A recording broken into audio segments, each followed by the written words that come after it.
السلام علیکم، میں امداد سمرو۔ عمران خان نے آج پھر ایک اور تاریخ دے دی ہے۔ تاریخ سے مجھے ایک تاریخی واقعہ یاد آ گیا، اور یہ تاریخی واقعہ اپنے یاروں دوستوں کے درمیان میں سے ہی واقعہ ہوا تھا ظاہر ہے۔ اور واقعہ کچھ یوں ہے کہ ہمارے ایک دوست تھے، انہوں کو شوق تھا جوانی میں، جوانی کیا تھی، اسکول ٹائم تھا ابھی، کاروبار کرنے کا۔ باپ کے پاس تھوڑے بہت پیسے تھے، تو اس نے کہا میں نے پڑھنا نہیں ابا جی، مجھے پیسے دے دو، میں نے کاروبار کرنا ہے۔ باپ نے کہا نہیں بیٹا، میں پہلے بھی تیرے پر بڑا پیسہ ضائع کر چکا ہوں، لہٰذا اب میں تمہیں کوئی پیسے نہیں دوں گا۔ تو اس نے لڑکے نے کہا باپ کو کہ اگر مجھے پیسے نہیں دیے تو پھر میں خودکشی کر لوں گا، اور آپ کے پاس اس کے لیے 1 ہفتہ ہے۔ باپ نے کہا بیٹا نہ اپنا ٹائم ضائع کر نہ میرا ٹائم ضائع کر، تمہیں 1 ہفتے کے بعد بھی پیسے نہیں ملنے، تو 1 ہفتے کے بعد تو خودکشی کرے گا تو آج کر لے، پیسہ کوئی نہیں میرے پاس تیرے لیے ضائع کرنے کے لیے۔ تو وہ صاحب جو نوجوان جو ہمارے دوست، انہوں نے جو ہے وہ باپ کی جواب سن کے پریشان ہو گیا، اور پریشان ہونے کے بعد اس نے کہا ابا کہہ رہے خودکشی کر لے، تو ہم نے کہا جی کر لے۔ اس نے کہا نہیں میں نے تو ایویں ہی کہہ دیا تھا ابا کو، میں نے تاریخ دے دی تھی تاکہ ابا جی وہ ہو جائیں۔ تو میں نے کہا وہ آپ کے ابا ہیں، تو لہٰذا آپ کے ابا جو ہیں وہ آپ کو بہتر طریقے سمجھتے ہیں، جانتے ہیں کہ جی آپ کتنا ایک جو دھمکی دے رہے ہیں، جو تڑی لگا رہے ہیں، اس پر عمل کر سکتے ہیں۔ تو لہٰذا وہ آپ کی رگ رگ سے واقف ہیں، تو انہوں نے آپ کو کہہ دیا کہ جو کل کرنا ہے 1 ہفتے کے بعد کرنا ہے آج کرو۔ تو عمران خان صاحب کو بھی بقول رانا ثناء اللہ، ان کے والد کا، رانا ثناء اللہ صاحب نے والد ہیں وہ کیا نام ہے ان کا، باجوہ صاحب، عمران وہ اپنا رانا صاحب نے کہا ہم نہیں کہہ رہے۔ تو خیر، تو عمران خان صاحب نے بھی پھر تاریخ دے دی ہے۔ اب تک جتنی تاریخیں دی عمران خان صاحب نے، کسی تاریخ کے اوپر عمران خان صاحب کو یعنی پریشر میں آ کے، دباؤ میں آ کے خاطر میں نہیں لایا گیا۔ تو پھر عمران خان صاحب نے اسمبلی توڑنے کی دھمکی دی۔ تو کل عمران خان صاحب نے خطاب فرمایا، اور خطاب فرمانے کے بعد وہ جو تاریخی خطاب تھا 17 دسمبر، ملک میں بھر میں لوگ نکلیں گے، جیم ہو جائے گا پاکستان کا پورا نظام، عوام ہی عوام ہوں گے سڑکوں پر، کیا جی ٹی روڈ، کیا موٹر ویز، کیا کراچی کی شاہراہ فیصل، کیا لاہور کا مال روڈ، کیا موین بولیورڈ، مطلب کیا راول پنڈی، کیا اسلام آباد، مطلب ہر طرف لوگ سننے آئیں گے کہ کپتان کیا فرما رہے ہیں، کپتان کے فرمودات کیا ہیں۔ تو لوگ تو نہیں نکلے، لبرٹی چوک پر چند ہزار لوگ تھے، سب سے بڑا مجمع یہ تھا۔ اسلام آباد، راول پنڈی جہاں دوسرے نمبر پر عمران خان صاحب کو، یا پشاور جہاں زیادہ لوگ نکلنے چاہیے تھے، لوگ تھے ہی نہیں۔ لیکن عمران خان صاحب نے کوئی گھنٹے سوا کا خطاب کیا، اور خطاب میں خان صاحب نے وہی کیا جس کا خدشہ تھا۔ میری ایک چیز ظاہر غلط ثابت ہوئی تو وہ ماننی چاہیے۔ 23 دسمبر کی خبر جو ہمارے رپورٹر دوست دے رہے تھے، اس کو میں نے یہ نہیں کہا تھا خبر غلط ہے، لیکن میرا خیال یہ تھا کہ خان صاحب جو ہیں وہ جنوری فروری تک پرویز الہی صاحب ان کو گھسیٹ کر لے جائیں گے، لیکن جنوری فروری تک معاملہ نہیں گیا، کیونکہ وجہ یہ ہے کہ عمران خان صاحب کو، پھر اب سامنے چیزیں آ رہی ہیں کہ عمران خان صاحب کو ڈر بہت لگا ہوا ہے کہ جنوری فروری تک اگر میں معاملہ لے گیا، اس سے پہلے اگر میں نے تاریخ نہ دی، تڑی شڑی نہ لگائی، تو تڑی نہیں لگاؤں گا تو ہتھکڑی لگ جائے گی، تو شاعری بن گئی نا، تڑی نہیں لگاؤں گا تو ہتھکڑی لگ جائے گی۔ تو لہٰذا خان صاحب نے پھر تڑی لگا دی تاکہ ہتھکڑی سے بچے۔ تو بہرحال اب جو خطاب تھا خان صاحب کا، گھنٹے سوا کا، تضادات سے بھرپور تھا۔ بیسیکلی وہ باجوہ نامہ تھا، جنرل قمر جاوید باجوہ۔ عمران خان صاحب نے پورا خطاب جنرل باجوہ صاحب پہ کیا، پورا کا پورا۔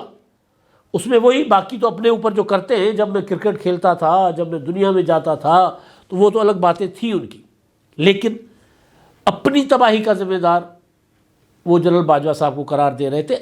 الفاظ ذرا ڈیفرنٹ تھے کہ جی پاکستان کی تباہی کے ذمہ دار صرف اور صرف ایک شخص ہیں، جن کا نام ہے جنرل قمر جاوید باجوہ صاحب۔ یہ عمران خان صاحب کہہ رہے تھے، ہم بھی کہہ رہے ہیں، بالکل ٹھیک بات ہے۔ یہ پاکستان کو اس نہج پر لانے والے اگر وہ جو آخری کردار تھے، باقی تو پیچھے بہت تھے نا، مطلب یہ تو جو پرورش ہے یہ تو برسوں ہیں۔ وہ کیا ایک شعر بھی ہے نا، وقت کرتا ہے پرورش برسوں، حادثہ ایک دم نہیں ہوتا۔ تو وقت نے پرورش کی برسوں کی، اور برسوں میں درجنوں لوگ تھے۔ تو جو باجوہ صاحب تھے وہ اس میں آخری سمجھ لیں، یا وہ تھے جن کو سمجھ آ گئی تھی کہ یار نہیں، اب یہ اب اس بوجھ کا وزن، اس بوجھ کو زیادہ دیر ڈھویا گیا تو اپنی کمر ٹوٹ جائے گی، تو پیچھے ہٹ گئے تھے۔ وہ کیا پیچھے ہٹے، بلکہ تو اب تو چیزیں سامنے آ رہی ہیں، وہ تو پیچھے ہی تھے عمران خان صاحب کے، پشت پناہی کر رہے تھے۔ ادارے نے کہا کہ نہیں باجوہ صاحب، اب اگر اس کو اس طرح ہم نے پالا تو ہمارا کچھ بھی نہیں رہنا، تو لہٰذا فوج کے ادارے نے فیصلہ کیا تھا کہ عمران خان کے پیچھے ہٹیں۔ تو باجوہ صاحب کے متعلق عمران خان صاحب کی یہ بات بالکل ٹھیک ہے کہ جنرل قمر جاوید باجوہ صاحب کی وجہ سے، وہ ایک شخص ہے جس کی وجہ سے پاکستان آج ان حالات میں ہے۔ اگر ہمیں ڈیفالٹ کا خطرہ ہے تو اس کے پیچھے اس شخص کی پلاننگ ہے۔ پلاننگ یہ نہیں ہے کہ عمران خان کو نکالا، پلاننگ یہ تھی کہ عمران خان صاحب کو لائے۔ تو جب عمران خان صاحب کو لائے تو وہ وجہ بنی پاکستان کی تباہی اور بربادی کی، اس میں کوئی ڈھکی چھپی بات نہیں ہے، کوئی ادارہ نہیں باقی بچا۔ تو باجوہ نامہ تھا عمران خان صاحب کا خطاب۔ اب اسمبلیاں ٹوٹتی ہیں نہیں ٹوٹتی، میں اس پر آتا ہوں بعد میں۔ پہلے ذرا میں عمران خان صاحب کے خطاب میں وہ جو گوہرے کیا پتہ نہیں موتی تھے نا، وہ جو نکال کر وہ ضروری بات کرنے لگا ہوں، میری بات سنیے گا، پھر پاکستان، مطلب مجھے یہ یاد آ رہا تھا 3 ایڈیٹ، ظاہر ہے میری پسندیدہ مووی ہے، تو میں مطلب کئی بار دیکھ بھی لوں تو مزہ آتا ہے۔ تو اس کے ایک کیریکٹر ہے، وہ ڈین صاحب جو ہیں، وائرس پروفیسر صاحب جو ہوتے ہیں، جن کو وائرس کا نام دیا ہوتا ہے عامر خان اور ان کے دوستوں نے، 3 ایڈیٹس ہیں، ان کا رٹا رٹایا خطاب ہوتا تھا۔ تو وہاں وہ ایک لڑکا چھوٹو جو ہوتا تھا، وہ جب وہ ہر نئے آنے والی بیچ کو خطاب کر رہے ہوتے تھے، نیو کمرز کو، تو وہ لڑکا پیچھے سے وہ ساری کہانی بول رہا ہوتا تھا کہ وائرس اگلا جملہ کیا کہے گا، یعنی وائرس کے جملے سے بولنے سے پہلے وہ بتا رہا ہوتا تھا۔ تو خان صاحب کا خطاب بھی وائرس کے خطاب کی طرح وہی رٹا رٹایا۔ ہاں، کل ذرا ایک آدھا نیا ٹچ تھا باجوہ صاحب کے متعلق، کہ بڑی دلچسپ بات کی عمران خان صاحب نے کہا جی باجوہ ایک ہی شخص ہے جس کا نام ہے باجوہ، جس نے پاکستان کو تباہ و برباد کر کے رکھ دیا۔ تو کہتے جی مجھے اس وقت بھی پتا تھا جب میں حکومت میں تھا کہ یہ شخص میرے پیچھے پڑا ہوا ہے، میری حکومت کے خلاف سازشیں کر رہا ہے۔ مجھے 1 سال پہلے پتہ چل گیا تھا کہ یہ شہباز شریف کو لانا چاہتا ہے، اور میں اس سے پوچھتا تھا تو یہ مجھے کہتا تھا کہ جی میں ایسا نہیں کر رہا، ایسا سوال ہی نہیں پیدا ہوتا، ہم تو چاہتے ہیں کہ تسلسل رہے۔ تو لیکن مجھے اس وقت پتا تھا۔ تو ایک شخص، لیکن میں اس وقت اس لیے نہیں بولتا تھا باجوہ کے خلاف کیونکہ وہ آرمی چیف تھا۔ کہ بھائی ماشاءاللہ بہادر بہت ہے نا عمران خان صاحب، اتنے بہادر ہیں کہ وہ اپنے منہ سے کہہ رہے ہیں کہ کیونکہ باجوہ صاحب آرمی چیف تھے اس لیے میں ان کے خلاف نہیں بولتا تھا۔ تو نہیں بولنے کی ضرورت نہیں تھی۔ آپ وزیر اعظم تھے، آپ اگر آرمی چیف کو ایکسٹینشن دے سکتے تھے تو اس کو ہٹا بھی سکتے تھے، اور یہ آپ نے دھمکیاں کئی بار دی، اور جوابی دھمکیوں کے بعد پھر آپ نے کہا نہیں میں نے تو ایسا کہا ہی نہیں ہے، میں نے تو کبھی کہا ہی نہیں۔ شیخ رشید صاحب نے آپ کی ایک ایک چیز جا کر پہنچائی تھی وہاں پر، ہم تک بھی باتیں آئی تھیں کہ آپ اپنی میٹنگوں میں کہتے ہیں کہ اگر میرے خلاف تحریک عدم اعتماد کا معاملہ ذرا سنجیدہ مرحلے میں داخل ہو گیا تو میں باجوہ کو فائر کر دوں گا۔ ہمت نہیں پڑ رہی تھی اس وقت بھی عمران خان صاحب کو، جس طرح ہمت نہیں پڑ رہی تھی اب بھی ہمت نہیں پڑ رہی اسمبلیاں توڑنے کی۔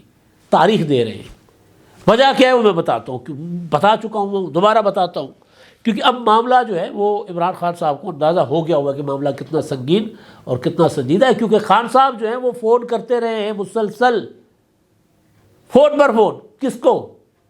پہلے تو ایک وقت تھا نا مودی صاحب کو فون کیا کرتے تھے، کہتے جی مودی میرا فون نہیں اٹھاتا۔ پھر عمران خان صاحب کو شکوہ آیا ہوا کہ جی مجھے جو بائیڈن جو ہے مجھے فون نہیں کرتا، میں تو موبائل دیکھتا رہتا ہوں، مس کال بھی نہیں آتی۔ انٹرویوز میں گلے کیے جی ہم تو انتظار کرتے رہے، وہ تو مصروف آدمی ہے جی، بڑا ملک، بڑی طاقتور، بعد میں جی امریکی سازش، امریکی غلامی، وہ غلام تو آپ تھے ذہنی طور پر۔ ایک فون کال نہیں آتی تھی اور آپ اس کے لیے انٹرویوز دیتے تھے انٹرنیشنل میڈیا پر، جگ ہسائی کرتے تھے آپ۔ آج آپ بڑے اتنے پتہ نہیں کیا وہ بن گئے ہیں، اپنا حریت پسند ہے، آزادی پسند، آپ ملک کو آزاد کروانے، آزادی دلوانا چاہتے، ڈرے ہوئے، سہمے ہوئے۔ عمران خان صاحب نے بڑی کوشش کی کہ کسی طرح آرمی چیف عاصم منیر صاحب سے بات ہو جائے۔ وہاں عمران خان صاحب کا کوئی نہ کوئی جاننے والا کوئی پیغام تو پہنچا ہی دیتا ہے نا، ظاہر ہے بندہ مطلب، تو وہاں سے جواب آتا تھا کہ ہم اب وہ نہیں ہیں، ہم نے وہ سیاست چھوڑ دی ہے، یہ چینج ہو گیا ہوا سارا کچھ، آپ کو کبھی کوئی سہولتیں میسر تھی تو ہوں گی، ہم اس سب کتھارسس کر کے باہر نکل آئے، اب ہم آپ کو سیاسی معاملات میں ہمیں مت الجھائیں، ہم نہیں آپ کو کسی قسم کی مدد کر سکتے، آپ کی ہمارا کام ہی نہیں ہے۔ حکومت جانے، حکومت کا کام جانے، حکومت جو کرتی ہے کرے، آپ جو کرتے ہو حکومت کے ساتھ کرو، ہم کچھ نہیں کر سکتے۔ تو ان کا خیال تھا عمران خان صاحب کا کہ جی میں کسی طرح پہلے دھمکی دے دوں گا اسلام آباد جا کر کہ جی میں نے اسمبلیاں توڑ دینی ہے، ورنہ میں نے سسٹم نہیں چلنے دینا، تو پھر نئی اسٹیبلشمنٹ جو ہے میرے مجبور ہو جائے گی، میرے دباؤ میں آئے گی۔ نئی اسٹیبلشمنٹ دباؤ میں نہیں آئی۔ پیغام کوششیں کی گئی کہ پرویز الہی اور مونس الہی کے ذریعے کسی طرح کوئی جگاڑ لگایا جائے، پرویز خٹک کے ذریعے کوئی جگاڑ لگایا جائے، نہیں لگے جگاڑ۔ اب بھی عمران خان صاحب نے جو خطاب کیا ہے جس میں انہوں نے باجوہ کو لتاڑا ہے، باجوہ صاحب کو، اور انہوں نے جو 7 دن مزید دے دیے ہیں حکومت کو، ظاہر ہے اپنے اپوزیشن کو 7 دن دے دیے نا، اگلے جمعے یعنی 23 دسمبر کو اسمبلیاں ٹوٹے گی، وہ بیسیکلی حکومت کو نہیں دیے، انہوں نے آرمی چیف عاصم منیر صاحب کو دیے کہ میں مزید مہلت دے رہا ہوں، انتظار کر رہا ہوں، آپ مجھے میری کوئی مدد کر لیں، ورنہ پھر ظاہر ہے دیکھیں پھر میں تو کھمبے پہ چڑھ جاؤں گا، ورنہ میں ٹنکی پہ چڑھ جاؤں گا، پھر جگہ سائی ہوگی سب کی، پھر میں کچھ بھی کر سکتا ہوں۔ تو یہ عمران خان صاحب کی پولیٹیکل حکمت عملی ہے، یہ جو کچھ ہو رہا ہے۔ ورنہ میں بار بار کہہ رہا ہوں کہ اگر عمران خان صاحب نے اسمبلی توڑنی ہوتی تو اتنی مشاورتوں کی ضرورت نہیں تھی، اور اگر اسمبلی توڑنے کا فیصلہ اٹل تھا تو کل ہی توڑ دیتے، اگر اسمبلی توڑنی تھی تو کل ہی توڑ دیتے نا، تو ورنہ کیا ہو مطلب اگلے جمعے تک کیا ہو جانا ہے، ایسا کیا ہونا ہے۔ عمران خان صاحب نے وہ کراچی میں کسی زمانے میں وہ ڈرلنگ ہو رہی تھی نا گیس کی، تو عمران خان صاحب کہہ رہے تھے کہ جی 1 ہفتے کے اندر اندر ورنہ لیک ہو جائے گی گیس، تو کیا لیک ہو جانا تھا، ورنہ آڈیوز آپ کی لیک ہو گئیں، آپ کے سارے کچے چٹھے کھل کر سامنے آ گئے۔ سلام آپ نے کیا بشریٰ بی بی کو، آپ کا حق ہے، آپ کا فرض ہے، آپ نے کہا کہ بشریٰ بی بی آپ کی جان کو خطرہ ہوتا ہے، لیکن اس کے باوجود وہ آپ کو کہتی ہے کہ آپ جائیں باہر، یہ جہاد ہے۔ میں سلام کرتا ہوں بشریٰ بیگم کو، عمران خان صاحب نے کہا۔ لیکن وہ جو پھر آڈیوز آ رہی ہیں نا، وہ جو توشہ خانہ کے 5 ارب روپے کا اسکینڈل آیا ہے نا، وہ خالی ایک سلام سے اور ایک سلوٹ سے نہیں ختم ہونا۔ تو خان صاحب سے سوال ہے نا کہ اگر کل انہوں نے تقریر کی، کل دونوں سی ایم بیٹھے ہوئے تھے، دونوں سی ایمز کو کہتے کہ بھائی آپ اپنے جو سمری ایڈوائزز بنا کر لائیں اور آ کر میرے سامنے سے، وہ اپنے تھرو پراپر چینل ہی ہوتا ہے ظاہر ہے، وہ موو کر دیں گورنرز کو، تو کل ہی اعلان کرتے کہ جی ابھی یہ تقریر ہو گئی میری، یہ ہو گیا ہوا معاملہ، اب یہ اپنے آفیسز میں جا کر وہاں سے ایڈوائس گورنرز کو موو کر دیں گے اسمبلی توڑنے کی۔ کیوں؟ 1 ہفتے میں کیا ہو جانا ہے؟ ہمت نہیں پڑتی، پیچھے ہٹتے ہیں تو کھائی ہے، آگے بڑھتے ہیں تو کنواں ہے، جیل کا کنواں، جیل جانے کا خطرہ ہے۔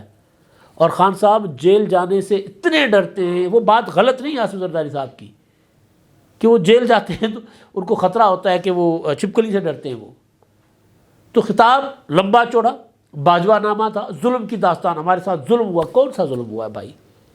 کتنے دن آپ لوگ جیل میں رہے ہیں، کتنے بندوں کے اکاؤنٹس فریز ہوئے ہیں، کتنے گھروں سے لڑکے اٹھائے گئے ہیں۔ ظلم نہیں ہونا چاہیے، نہ آپ کے ساتھ ہونا چاہیے، نہ آگے کسی کے ساتھ ہونا چاہیے۔ لیکن جو آپ نے کیا وہ فسطائیت تھی، وہ ہٹلر اور وہ مودی جو کر رہے ہیں اپنے مخالفین کے ساتھ، آپ نے وہ کیا پاکستان میں اپنے مخالفین کے ساتھ، اٹھوائے لوگ، تشدد کروایا، لاپتہ کروائے، نوکریوں سے نکلوائے، حکام پانی بند کروایا، تڑی پار کروائے لوگ۔ خیر، تو باجوہ نامہ تھا جی۔ اچھا، اس میں باجوہ نامے پر عمران خان صاحب نے سارے جتنی ناکامیاں تھیں نا باجوہ صاحب کے اوپر انہوں نے ڈال دی۔ تو اس پر اب رانا ثناءاللہ صاحب نے ایک بڑا کمال جملہ کہا، انہوں نے کہا، ان کو رانا صاحب کا جملہ ہے، انہوں نے کہا کہ جی کون سے جنرل قمر جاوید باجوہ جن کے والد تھے، کہتے تھے نا نکی اور نکاح کے ابا، تو انہی قمر جاوید باجوہ صاحب کو جمہوریت کے سب سے بڑے علمبردار کہتے تھے، انہی جنرل قمر جاوید باجوہ صاحب کو پاکستان کے بہترین جنرل کہا کرتے تھے، ڈیموکریٹ جنرل۔ عمران خان صاحب کہتے تھے کہ جنرل قمر جاوید باجوہ، اور وہ چلتے ہیں پی ٹی آئی کے منشور پر۔ اب وہ قمر جاوید باجوہ صاحب کہتے ہیں مجھے 1 سال پہلے پتا تھا۔ اسی وجہ سے عمران خان صاحب کا جو مقبولیت ہے وہ دن بدن نیچے جا رہی ہے۔ مقبولیت کے کئی پیمانے، عمران خان صاحب کی سب سے بڑی مقبولیت کا پیمانہ جو تھا خان صاحب کے لیے وہ تھا سوشل میڈیا، وہ تھا یوٹیوب، وہ تھا ٹویٹر۔ وہاں دیکھ لیں وہاں کیا حشر ہوا ہے بھائی کا، یعنی یوٹیوب پر عمران خان صاحب کو 4 5 7 ہزار لوگ بھی نہیں دیکھ رہے, 10 ہزار لوگ بھی نہیں دیکھ رہے. یہ عالم ہو گیا ہوا ہے. تو خیر, تو گھنٹے بھر کا خطاب اور تاریخ 1 ہفتے کے بعد کی. کیوں؟ ایک تو موقع دے دیا حکومت کو کہ تحریک عدم اعتماد لے کر آ جاؤ, اور تحریک عدم اعتماد آئے گی, پھر 10 15 دن اور مل جائیں گے, پھر 10 15 دن اور مل جائیں گے, تو پھر مزید عمران خان صاحب جگاڑ لگائیں گے کہ کہیں نہ کہیں کسی طریقے سے کوئی بات ہو جائے, کوئی فون آ جائے, کوئی SMS آ جائے, کوئی مس کال آ جائے, کوئی بات ہو جائے. وہ عمران خان صاحب کا مسئلہ اس حکومت سے نہیں ہے. عمران خان صاحب کا مسئلہ جو اپنی زبان سے کہہ چکے ہوئے, ہم بالکل نہیں چاہتے فوج کو پولیٹیسائز کرنا. فوج اگر کہہ رہی ہے کہ ہم اے پولیٹیکل ہو گئے ہیں تو ہم سے زیادہ کسی کو خوشی نہیں ہوگی. فوج کے اے پولیٹیکل ہونے سے اگر اس حکومت کو پولیٹیکل نقصان ہوتا ہے ہونے دیں, عمران خان کو ہوتا ہے ہونے دیں, اس کا ملک کو فائدہ ہوگا. لیکن خان صاحب کہہ رہے تھے, جو ان کا پچھلا خطاب تھا جس میں انہوں نے کہا تھا کہ 17 کو تاریخ دوں گا, یعنی کل کے لیے, اس خطاب میں عمران خان صاحب نے کہا تھا کہ اب میں نے ساری امیدیں نئی establishment army chief Asim Munir صاحب کے اوپر لگا دی ہیں. میں نے سنا ہے کہ وہ اچھے آدمی ہیں, میں نے سنا ہے جو حافظ قرآن ہے, لہٰذا وہ دیکھیں, خدا کا واسطہ وہ دیکھیں, الیکشن دلوائیں مجھے. تو امیدیں ان کے ساتھ تھے عمران خان صاحب کی. اس لیے انہوں نے یہ کیا کہ اگر یہ 7 دن میں بھی کام نہیں ہوتا, تحریک عدم اعتماد آ گئی, تو پھر 14 دن مزید ہو جائیں گے, تو 21 دن یعنی 1 مہینہ نکل جائے گا. تو اگر 1 مہینہ یہ نکل جاتا ہے تو 1 مہینے میں ہو سکتا ہے کہ کوئی دل پسیج جائے, کسی طرح کوئی رحم آ جائے دل میں. ایک بات. دوسری بات کہ عمران خان صاحب اسمبلی توڑ کر عام انتخابات, تو عمران خان صاحب عام انتخابات تو چاہتے ہیں, مگر اسمبلیاں توڑ کر اگر عام انتخابات میں جائیں گے تو ان کو اندازہ ہے کہ ان کے ساتھ کیا ہوگا. لہٰذا کل بھی کہا انہوں نے کہ جی مجھے کہا گیا کہ اگر ہم نے اسمبلیاں توڑی اور اپنی حکومتیں چھوڑ دی ہم نے, تو پھر ہمارے اوپر بڑا ظلم ہوگا. تو وہ تو پتہ نہیں مجھے, لیکن وہ ہو سکتا ہے, کیونکہ ابھی آپ کو پروٹیکشن ہے صوبائی حکومتوں کی. وہ میں سن رہا تھا قمر زمان قاہرہ صاحب کو, وہ کہہ رہے تھے کہ جب حکومتیں چھوڑیں گے اس کے بعد ان کو پتہ لگ جائے گا ان کو کہ سیاست کیسے ہوتی ہے. واقعتاً خان صاحب اداروں کے کندھوں پر بیٹھ کر سیاست کرتے رہے, اس کے بعد حکومت میں آئے, حکومت کے زور پر, نیب کے زور پر سیاست کرتے رہے. اور نیب سے یاد آیا تضاد دیکھے باتوں کا. کہتے ہیں کہ جنرل قمر جاوید باجوہ جو ہے وہ احتساب نہیں کر رہے تھے. میں ان کو کہتا تھا کہ احتساب کیوں نہیں کر رہے, تو وہ کہتے تھے کہ نہیں آپ معیشت ٹھیک کرو احتساب, اور وہ چوروں کو جو ہے وہ NRO دیتے پھر رہے تھے. اچھا, دوسری بات کہتے ہیں کہ جنرل قمر جاوید باجوہ صاحب میرے پاس آئے فائلیں لے کر میرے لوگوں کی, اور مجھے کہہ رہے تھے کہ جی آپ کے لوگ دیکھیں کرپشن کر رہے ہیں, اور ان کی ویڈیوز ہیں, ان کی یہ ہے تو وہ. تو کہتے ہیں کہ جی میں نے کہا کہ جی آپ کا تو کام ہی نہیں ہے, یہ وہ کام کر رہے تھے, یہ تو ان کا کام, اس وقت تو نہیں کہا لیکن اب کہہ رہے تھے کہ یہ تو ان کا کام ہی نہیں ہے, ان کا کام ہی نہیں کہ احتساب کریں. او بھائی کتنے دے کھلو جاؤ, بے پیدے لوٹے. ایک جملے میں کہتے ہیں کہ وہ میری اپوزیشن کا احتساب نہیں کر رہے تھے, دوسرے جملے میں کہتے ہیں کہ میرے پاس میرے لوگوں کی کرپشن کے فائلیں لے کر آتے تھے جو کہ ان کا کام نہیں تھا. تو بات یہ ہے اصل کہ خان صاحب جو ہیں وہ یہاں سے ان کو سمجھ نہیں آ رہی, پریشان ہیں, دباؤ کا شکار ہیں. اسی وجہ سے, اور معاملات دن بدن کے خراب ہوتے جا رہے ہیں, اسی وجہ سے عمران خان صاحب جو ہیں وہ جو کرنا چاہتے ہیں ڈر کے بارے اس پر عمل نہیں کر رہے, اور انتظار ہے اشارے کا جو کہیں سے آ نہیں رہا. جب اشارہ نہیں آئے گا, آگے سے گارنٹی نہیں ہوگی کہ آپ اسمبلیاں توڑ دیں اور ہم الیکشن آپ کو دلوا دیتے ہیں, تو پھر عمران خان صاحب اسمبلیاں توڑیں گے. ورنہ پھر عمران خان صاحب دیکھ لیں گے, 23 دسمبر یہی پڑی ہوئی ہے, ورنہ کوئی اور فیس سیونگ بنا لیں گے. اگر نہیں بنائیں گے تو پھر جو رانا ثناء اللہ اور قمر زمان قاہرہ صاحب کی بات ہے کہ اسمبلیاں توڑیں, آئیں الیکشن کروائیں, دیکھتے ہیں کہ کیسے سیاست کرتے ہیں, تب پھر پتہ لگے گا کہ واقعی عمران خان صاحب اتنے مقبول ہیں کہ نہیں. کل لبرٹی چوک میں آپ نے دیکھ لیا, راول پنڈی میں دیکھ لیا, اسلام آباد میں دیکھ لیا کہ ان کی مقبولیت کہاں کھڑی ہوئی ہے, یوٹیوب پر دیکھ لیا. تو بہرحال تو خان صاحب اب دیکھیں 23 دسمبر کو اسمبلیاں توڑتے ہیں یا پھر آج سے پھر مشاورتیں بٹھا دیتے ہیں اور کوئی فیس سیونگ نکال لیتے ہیں. اب تک کے لیے اتنا ہی. اللہ حافظ.